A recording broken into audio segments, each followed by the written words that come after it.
Ulhasnagar railway स्थानकावर RPF जवानाने मनसे जिल्हाध्यक्ष सचिन कदम यांच्याशी केलेली वादग्रस्त वर्तनाची घटना समोर आली आहे। बुकिंग मधील गोंधळाबाबत माहिती घेण्यासाठी गेलेल्या कदम यांच्यासोबत जवानाने हिंदीत संवाद साधला। त्यावर कदम यांनी मराठीत बोला असं सांगितल्यावर जवानाने मला मराठी येत नाही अशी प्रतिक्रिया दिली।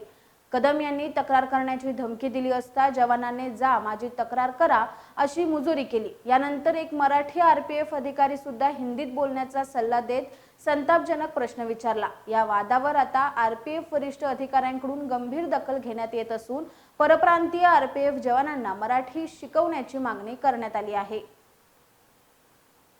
मराठीतच बोलायचं। तू काय बोलतो मला मराठी येत नाही? मराठीतच बोला। तुझी उद्या डीआरएम कडे कंप्लेंटचा नंबर कर, तुझा नंबर डीआरएम कडे कंप्लेंट करणार। तुला मराठीतच बोलावं लागणार, नाही तर तुझ्या राज्यातून काम करायचं।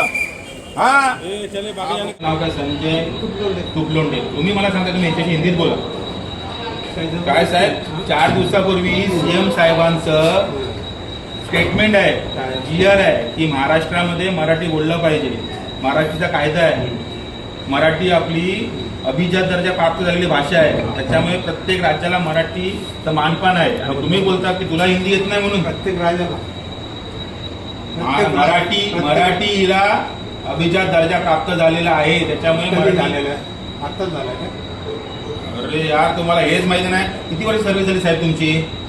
आधी तर होऊ द्या, पण कधी प्राप्त झाला तुम्हाला माहिती, गव्हर्नमेंट स्टुडंट तुम्हाला माहिती पाहिजे मराठीचा अभिजात दर्जा कधी प्राप्त झाला। तुम्ही मला बोलताय की तुला हिंदी येत नाही।